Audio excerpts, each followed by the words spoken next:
चटनी मजा लेबो अखनी हाय रे आम के चटनी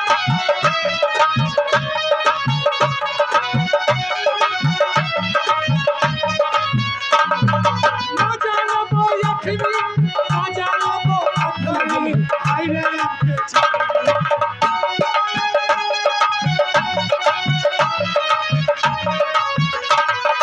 मजा लेबो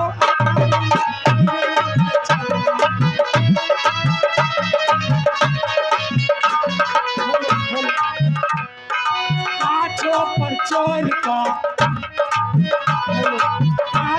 पर चोर का उन्हें हाथ चोर का आनों पे चोर का चक्कू से चील का बिचो बिचो चील का दिल्ली निकाल का फूल पर रात का मुर्गी चाय धार का कचर कचर का दो ना हाथाल पर रात हाय रे आम के चटनी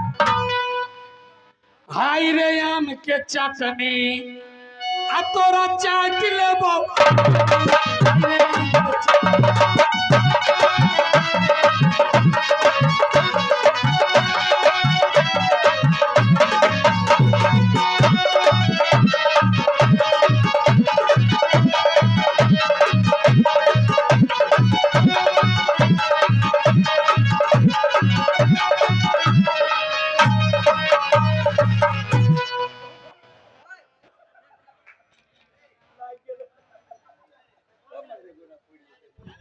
हेलो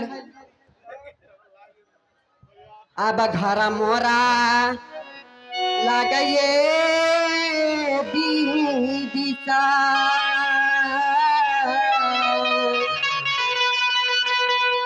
अब घर मोरा लगइए बहिनिया सा आहे ओ जनी पूरा सा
गई माँ फटल के पैसा दे मर्दा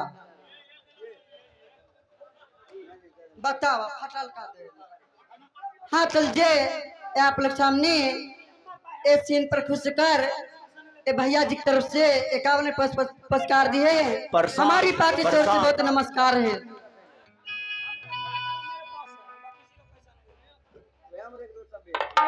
ए मास्टर जी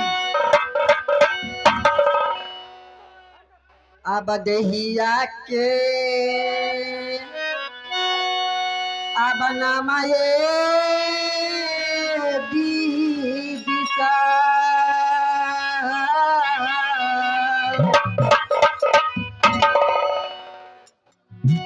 अब दहिया के हेलो चेक आ गए हमारे मुखिया जी उप मुखिया उनका भाई छोटा भाई रंजीत पासवान जी साहदल्लापुर साहतुल्लापुर निवासी उप मुखिया के छोटा